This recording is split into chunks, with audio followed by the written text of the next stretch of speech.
বাংলাদেশ বনাম ভারত কালকে 6 অক্টোবর সিরিজের প্রথম টি-20 ম্যাচ অনুষ্ঠিত হলো। বাংলাদেশ ভারতের বিপক্ষে টার্গেট দিল 128 রান, কিন্তু ভারত দেখিয়ে দিল টি-20 খেলা কাকে বলে। 128 রান টার্গেট দিয়েছিল বাংলাদেশ, আর সেই রান চেঞ্জ করে ফেললো 11 ওভার 5 বলে টিম ইন্ডিয়া। বাংলাদেশের লজ্জা থাকা দরকার যে এবার তো প্রথম না, বারবার টি-20তে এরকম লজ্জাজনক হার ইন্ডিয়ার বিপক্ষে বাংলাদেশের হয়, তবু বাংলাদেশের শিক্ষা হয় না। রোহিত শর্মা, বিরাট কোহলি এরা না থাকা সত্ত্বেও যেই হারটা বাংলাদেশের হারতে হলো ইন্ডিয়ার বিপক্ষে, এটা আসলে Bangladesh team supporter, Bangladesh cricket প্রেমিক যারা আছে, কেউ এই আশাটা করেনি যে এত একটা লজ্জাজনক হার হারতে হবে বাংলাদেশের ইন্ডিয়ার বিপক্ষে।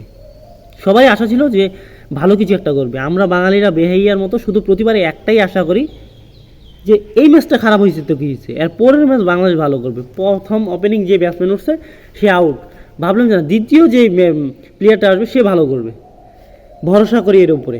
একের পর এক ভরসা করতে করতে করতে করতে সর্বশেষ কি নিরাশ করে রেখে দেয়। সর্বশেষ মোস্তাফিজুর রহমানের কাছেও আমরা ভরসা করি যে না, তার ব্যাট থেকেও কিছুটা রান আসবে, কিন্তু পরিশেষে সবাই আমাদেরকে হতাশ করে চলে যায়। খেলা দেখবো না প্রতিবার বলি, কিন্তু সেই পরিশেষে সেই বেহাইয়ার মতো আবার খেলা দেখতে হয়। কেন? বাংলাদেশ টিমকে সাপোর্ট করি, ভালোবাসি বলে। কিন্তু বাংলাদেশ যে আমাদের লজ্জাজনক কিছু হার দেয়, সেটা আসলে নিজেকে মেনে নিতে পারি না যে এই হারটা হওয়ার কথা ছিল। এত একটা লজ্জাজনক হার বাংলাদেশের, সত্যি এটা অনেক কষ্টের একটা বিষয়।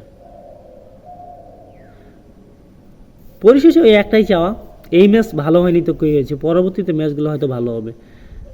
বাংলাদেশের যে প্লেয়ারগুলির, নাজমুল হাসান শান্ত, কালকে এটা স্টেক রেট ছিল তার খেলার ধরন, সে যে আউটটা হলো প্রথম বলে, স্টাম্পিং মিস্টেক, নন স্টেকে এগিয়ে হাই শট খেলতে গিয়ে লাগাতে ঠেক দিতে গেছিলো, ব্যাস বল ফুসকে কিপারের কাছে, একটু মিস্টেক, যার কারণে আউটটা হয়নি।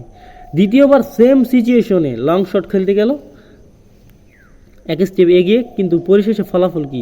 যদি লং শট এক স্টেপ এগিয়ে খেলতেই যায়, সেটা শর্ট খেলবে ভালো করে, আর না তো বল বসিয়ে দেবে সুন্দর করে, বলিং হাতে তুলে দিল। এটা কোনো খেলার ধরন? এটা খেলা দেখলে কোনো দল বলবে যে এই টিমটা ভালো করতে পারে? এইসব খেলা দেখিয়ে আউট হবি, ভালো করে কোনো হিট নিয়ে আউট যেটা মানা যায় যে না এটা আউট, চেষ্টা করেছে, আউট হয়ে গেছে, সমস্যা নেই। এমন কিছু লজ্জাজনক আউট হয় যেটা বলে যে এটা কোনো আউট হওয়ার কোনো কথাই ছিল না, সেই বলটাই তারা আউট হয়।